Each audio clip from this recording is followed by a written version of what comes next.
Welcome back, Yu-Gi-Oh fans, to Card Spotlight, the show where we pretend that this card in front of me did not cost me $500 and it certainly did not make me late for my rent this month. That definitely did not happen. Anyways, so today we've got Dogmatika Ecclesia, the Virtuous, in front of us. There's a lot to talk about with her and it's very interesting. There's a lot of religious connotation behind her concept and her lore, so bear with me whilst I explain everything, or explain as much as I can within this video. So let's start off with Dogmatika Ecclesia, the actual name. So Dogmatika is a portmanteau. It's a combination of the words dogma and telaka. Now dogma is a set of principles, or basically guidance that's held unquestionably. So it has a lot of religious connotation there. It's to do with basically believing in something unquestionably. And tika probably refers to telaka, which in Hinduism is a symbol on one's forehead. And guess what Ecclesia has? She has a symbol on her forehead. Let me zoom in and show you guys the symbol.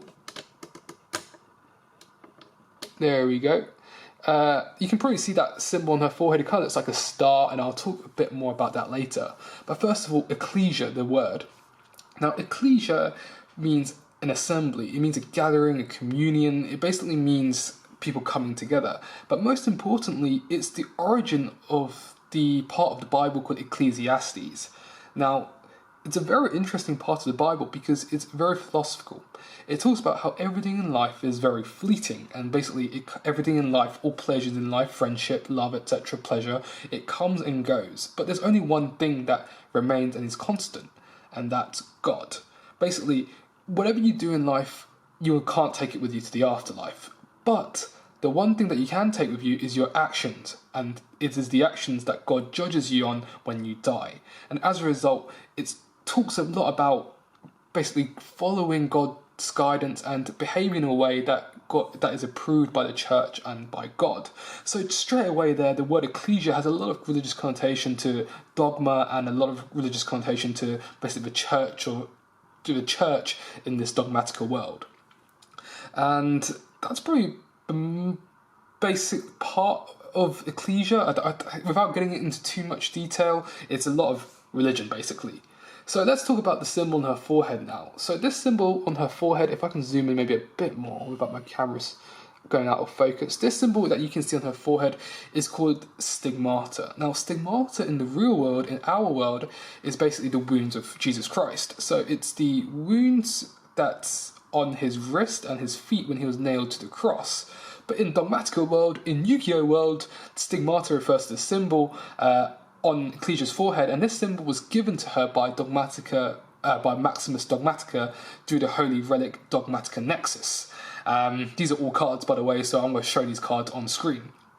Basically, this symbol was given to every member of the Dogmatika faith, and they used this symbol to fight evil. They used this Dogmatika stigmata symbol to eradicate evil. I don't know how they use a symbol to fight evil, but according to them, they do.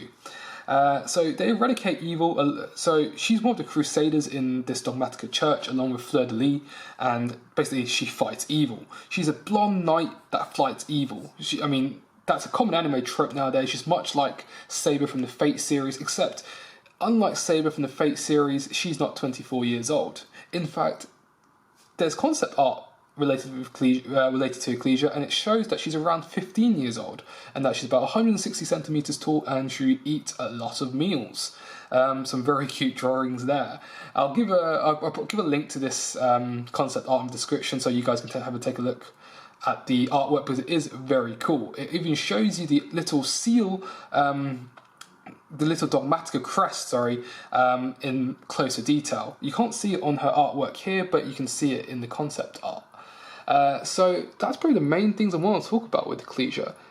Just basically a lot of religious imagery and connotations. So let me zoom back out a bit and we can appreciate her armor a bit more. So this is the Starlight version. She also comes in Ultra Rare from Rise of the Duelist. So Rise of the Duelist only came out this year in August, I believe, and she comes in Starlight and Ultra Rare.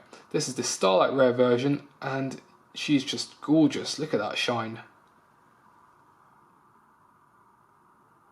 Beautiful. She's definitely one of the prettiest Starlight Rares in my collection. I don't know why. I just love this card so much. I love the artwork so much. And I love the Dogmatika archetype so much just because there's so much lore around it, as I was saying. I can probably do a whole video around it. Anyways, guys, that's pretty much all I wanted to say for this video.